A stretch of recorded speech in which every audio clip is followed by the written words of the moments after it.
आज हम लोग आपको कार्बोनेट्स कंपाउंड को एक शॉर्ट रिवीजन करवाएंगे, ठीक है। इसलिए सब लोग बहुत ध्यान से देखेंगे, ठीक है। देखिए कार्बोनेट्स कंपाउंड में बेसिकली क्या है, चैप्टर का नाम क्या है, कार्बन एंड इट्स कंपाउंड, यानी कि कार्बन और कार्बन से जो भी कंपाउंड बनेगा, जैसे कार्बन से कंपाउंड कौन बना, CH4, जिसको आगे बताएंगे इसको क्या बोलते हैं, मीथेन, इसके बारे में पढ़ना है। मतलब कार्बन से जो भी कंपाउंड बनेंगे उस सब के बारे में हमको इस चैप्टर में पढ़ना है, कार्बन और इसके कंपाउंड्स में। सबसे पहले बेसिकली हम लोग क्या जानते हैं, कार्बन के बारे में जानते हैं। ये जो कार्बन है वो क्या है, इसका क्या प्रॉपर्टी है, इसके बारे में हम जानते हैं। तो देखिए कार्बन एक वैसा एलिमेंट है जिसका एटॉमिक नंबर का बात करें तो कार्बन का जो एटॉमिक नंबर है वो कितना है, आपका 6 है, ठीक है। इसका अगर इलेक्ट्रॉनिक कॉन्फ़िगरेशन का करें बात, इलेक्ट्रॉनिक कॉन्फ़िगरेशन इसका क्या होगा, तो इसका इलेक्ट्रॉनिक कॉन्फ़िगरेशन जो होगा वो क्या होगा आपका, कि एटॉमिक नंबर कितना है, 6 है। इसका इलेक्ट्रॉनिक कॉन्फ़िगरेशन करेंगे तो 2 और कितना हो जाएगा, 4 हो जाएगा। यहाँ से दो कंक्लूजन निकलता है कि कार्बन का वैलेंस इलेक्ट्रॉन, कार्बन का वैलेंस इलेक्ट्रॉन कितना है आपका, 4 है, और वैलेंसी भी कार्बन का कितना है, 4 है। वैलेंसी भी कार्बन का क्या है आपका, 4 है। और 4 वैलेंसी वाले को बोलते हैं हम लोग टेट्रावैलेंट बोलते हैं, टेट्रावैलेंट बोलते हैं। यानी कि वैसा एटम जिसका वैलेंस इलेक्ट्रॉन कितना हो, 4 हो, या जिसका वैलेंसी 4 हो, उसको क्या बोलते हैं, टेट्रावैलेंट बोलते हैं। इसलिए कार्बन क्या है, टेट्रावैलेंट, ठीक है। फिर कार्बन का और देखिए कि इसका पोजीशन कहाँ पे है। कार्बन का पोजीशन का अगर बात करें तो कार्बन का जो पोजीशन है वो देखिए दो तरीके से हम लोग देखते हैं। जब आप पीरियडिक टेबल को देखेंगे तो उसमें एक आपको क्या दिखाई देगा, इस तरह का वर्टिकल लाइन दिखाई देगा और एक इस तरह का हॉरिजॉन्टल लाइन दिखाई देगा, ठीक है। जो आपका वर्टिकल लाइन है इसको क्या बोलते हैं हम लोग, ग्रुप बोलते हैं, और जो आपका हॉरिजॉन्टल लाइन है उसको क्या बोलते हैं हम लोग, पीरियड्स बोलते हैं, ठीक है। तो जो आपका जो है कार्बन का जो पोजीशन है वो ग्रुप में अलग होगा, ठीक है, और पीरियड में क्या होगा, अलग हो जाएगा। देखिए ग्रुप में जो है इसका पोजीशन कहाँ पे है, तो क्या बोले, कार्बन का एटॉमिक नंबर कितना है, 6 है। तो इसका जो पोजीशन है किस में, ग्रुप में, पीरियड में अलग अलग है। तो पोजीशन देखिए आप खुद लिख के देख सकते हैं कि आप पीरियड टेबल देखिएगा तो उसमें यहाँ पे क्या होगा, हाइड्रोजन होगा ग्रुप फर्स्ट में, फिर यहाँ पे ग्रुप 18 में क्या होगा, हीलियम होगा, फिर उसके बाद यहाँ क्या होगा, लिथियम होगा, फिर यहाँ पे क्या हो जाएगा आपको, बेरिलियम हो जाएगा, फिर यहाँ पे क्या हो जाएगा, बोरोन, इधर करके देखिएगा ना, तो फिर यहाँ पे क्या आ जाएगा, बोरोन होगा, उसके बाद क्या होगा, कार्बन होगा। ये हीलियम हो, ग्रुप 18 में आता है। ग्रुप 18 यहाँ पे अगर कर ले तो ग्रुप 18 होता है तो यहाँ पे देखिए क्या हो जाएगा, हाइड्रोजन, इधर क्या था आपका हीलियम, उसके बाद लिथियम, उसके बाद बेरिलियम, बोरोन, इसके जस्ट बाद क्या होता है, कार्बन होता है। तो ये आपका ग्रुप फर्स्ट है, ये क्या है, सेकंड है, और इसके बीच में जो होगा ना 3 से लेके कहाँ तक रहेगा आपका, 12 तक रहेगा, इसके बीच में, ठीक है। उसके बाद पी ब्लॉक आ जाता है तो यहाँ पे आपका क्या हो जाएगा, 13 हो जाएगा, और ये क्या हो जाएगा, 14 हो जाएगा।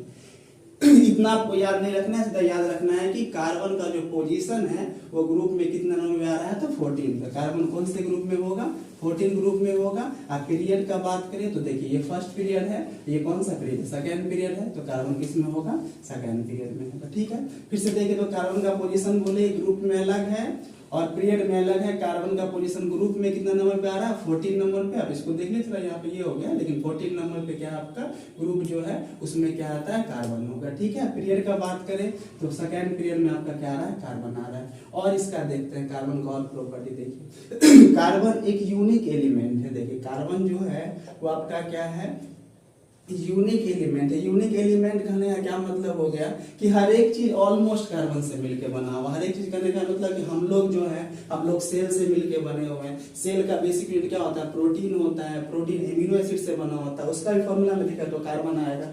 यानी कि कार्बन जो है यूनिक एलिमेंट इसलिए है कि इसका वर्सेटाइल यूज है, लेकिन इसका कंसंट्रेशन देखे तो कंसंट्रेशन इसका क्या है, कम है। कंसंट्रेशन का बात करें तो आप देख लीजिए तो एटमॉस्फेयर में जो है इसका कंसंट्रेशन वो मात्र 0.03% है।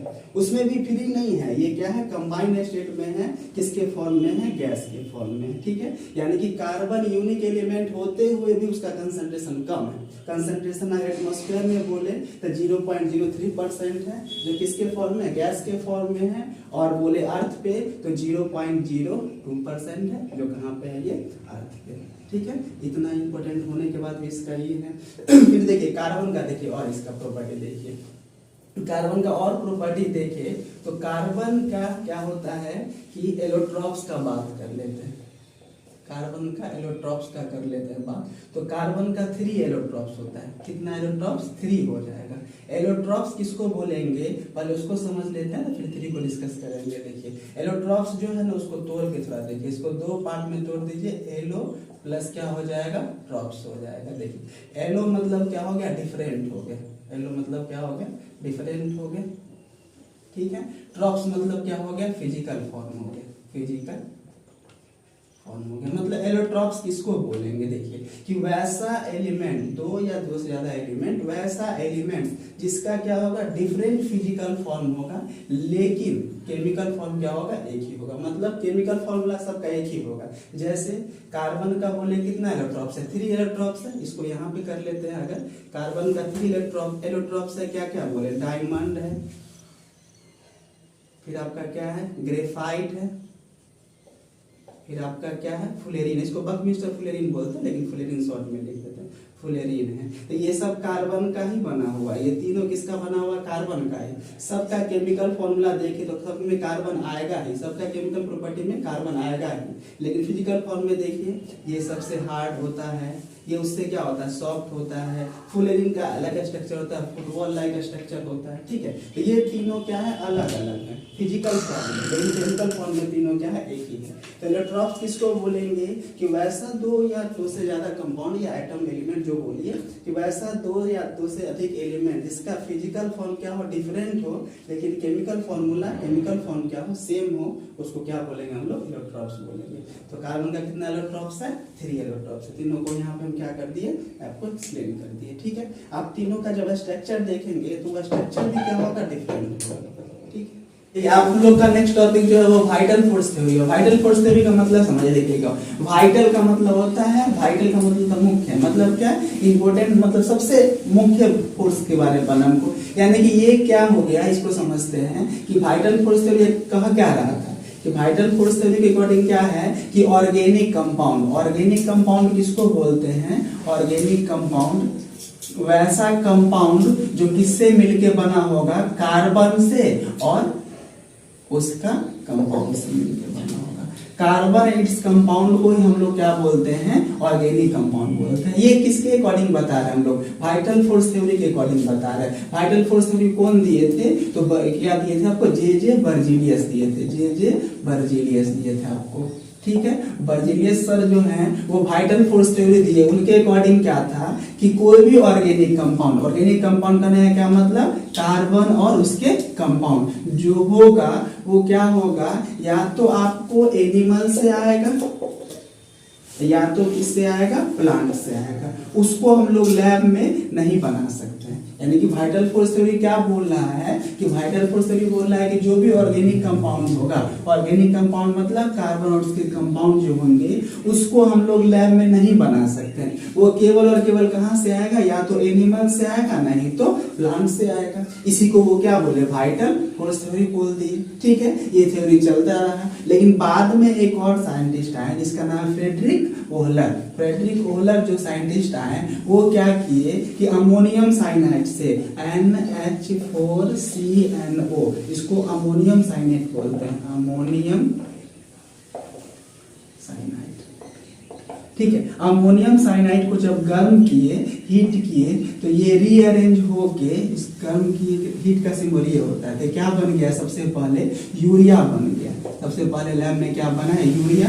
यूरिया का अगर फॉर्मूला देखें तो यूरिया का फॉर्मूला होता है NH2CONH2। ये क्या हो गया आपका, यूरिया हो गया, ठीक है। इसको हम ऐसे भी बुक में लिखा हुआ देखने को मिलेगा आपको, CO और NH2 का इक्वल टू H। बात वही हुआ, ये लिखे सब एक ही हुआ, ये क्या हो गया, यूरिया हो गया। ठीक है, तो देखिए सबसे पहले क्या था, वाइटल फोर्स थ्योरी क्या बोल रहा था, जे बर्जीलियस के अकॉर्डिंग कि जो भी ऑर्गेनिक कंपाउंड है, ऑर्गेनिक कंपाउंड मतलब कार्बन उसके कंपाउंड, उसको हम लोग लैब में नहीं बना सकते हैं। उस पे एक फोर्स होता है जिसको वाइटल फोर्स बोलते हैं, जो किससे मिलेगा, केवल एनिमल और प्लांट से ही मिलेगा। ठीक है, इस थ्योरी को, वाइटल फोर्स थ्योरी को रॉन्ग कौन किए, तो बाद में जाए फ्रेडरिक वोहलर जो साइंटिस्ट आए, वो क्या किए कि सबसे पहले लैब में अमोनियम साइनेट के हेल्प से, अमोनियम साइनेट को जब गर्म किए तो रीअरेंज होके और क्या बन गया, आपको यूरिया बन गया। देखिए इसमें कार्बन है, मतलब क्या हो गया, ऑर्गेनिक कंपाउंड हो गया। सबसे पहला ऑर्गेनिक कंपाउंड जो लैब में बना उसका नाम क्या है, यूरिया, जो कौन बनाए थे, वोहलर, फ्रेडरिक वोहलर जो साइंटिस्ट का नाम है वो बनाए। और इनका थ्योरी क्या हो गया, वाइटल फोर्स थ्योरी रॉन्ग हो गया। इनके अकॉर्डिंग क्या था, वाइटल फोर्स थ्योरी के अकॉर्डिंग क्या था, मतलब जैसे बर्जीलियस क्या बोले कि ऑर्गेनिक कंपाउंड किसको बोलेंगे, ऑर्गेनिक कंपाउंड जो है वो किसको बोलेंगे, वैसा कंपाउंड जो कार्बन से बना हो उसको ऑर्गेनिक कंपाउंड बोले। लेकिन जब वोहलर लैब में यूरिया बनाए उसके बाद मॉडर्न डिफिनेशन हो गया ऑर्गेनिक कंपाउंड का। तो जब ऑर्गेनिक कंपाउंड का मॉडर्न डिफिनेशन देखे तो देखिए ऑर्गेनिक कंपाउंड किसको बोलेंगे, ऑर्गेनिक कंपाउंड किसको बोलेंगे कि वैसा कंपाउंड, ऑर्गेनिक कंपाउंड किसको बोलेंगे, वैसा कंपाउंड जो कार्बन, हाइड्रोजन और अदर कोई एलिमेंट है तो सही है, नहीं है फिर भी कोई दिक्कत नहीं है, अदर एलिमेंट से मिलके बना होगा उसको क्या बोलेंगे, ऑर्गेनिक कंपाउंड बोलेंगे। ये आपका मॉडर्न डिफिनेशन था, compound made up of carbon, hydrogen और अदर एलिमेंट मे बी और may not be is known as organic compound. ठीक है, कार्बन और हाइड्रोजन का होना कंपलसरी है। जैसे एग्जांपल क्या बोलेंगे, जैसे देखिए CH4, इसमें कार्बन हाइड्रोजन दोनों है, मतलब ये कौन सा कंपाउंड है, ऑर्गेनिक कंपाउंड है। C2H5OH, ये भी आपका ऑर्गेनिक कंपाउंड है। देखिए कार्बन हाइड्रोजन है, ऑक्सीजन एक्स्ट्रा हो गया उससे कोई दिक्कत नहीं, लेकिन कम से कम कार्बन और हाइड्रोजन का होना कंपलसरी है। आप देखिए यहाँ पे अगर उनके अकॉर्डिंग चलते, बर्जीलियस के अकॉर्डिंग, तो कार्बन डाइऑक्साइड भी आपका क्या होता है, ऑर्गेनिक कंपाउंड होता है, क्योंकि कार्बन से बना कंपाउंड को क्या बोले थे, ऑर्गेनिक कंपाउंड बोले थे। लेकिन मॉडर्न डिफिनेशन क्या है, कम से कम कार्बन और हाइड्रोजन का होना कंपलसरी है। तो इसमें केवल क्या है, कार्बन है, ये आपका ऑर्गेनिक कंपाउंड नहीं होगा, ये आपका ऑर्गेनिक कंपाउंड नहीं है, क्योंकि इसमें क्या नहीं है, हाइड्रोजन नहीं है, इसलिए ऑर्गेनिक कंपाउंड नहीं है। H2O में देख लीजिए केवल हाइड्रोजन है, लेकिन कार्बन और हाइड्रोजन दोनों होना चाहिए, तो ये भी आपका ऑर्गेनिक कंपाउंड नहीं है। तो ऑर्गेनिक कंपाउंड होने के लिए क्या चाहिए कि कार्बन होना कंपलसरी है, हाइड्रोजन होना कंपलसरी है, अदर कोई एलिमेंट है तब भी ऑर्गेनिक कंपाउंड नहीं है, फिर भी ऑर्गेनिक कंपाउंड। ये CH4 में केवल कार्बन हाइड्रोजन है, ऑर्गेनिक कंपाउंड हो गया। C2H5OH में कार्बन हाइड्रोजन के साथ ऑक्सीजन है, फिर भी ऑर्गेनिक कंपाउंड हो गया। आपका CH3Br कर लेते हैं, ये भी आपका ऑर्गेनिक कंपाउंड हो गया। कार्बन हाइड्रोजन के साथ साथ क्या दिए, ब्रोमीन कर दिए, ये सब आपका क्या हो गया, ऑर्गेनिक कंपाउंड हो गया। तो ऑर्गेनिक कंपाउंड का मॉडर्न डिफिनेशन क्या हो गया, जो कार्बन हाइड्रोजन से कम बना होना चाहिए उसको क्या बोलेंगे, ऑर्गेनिक।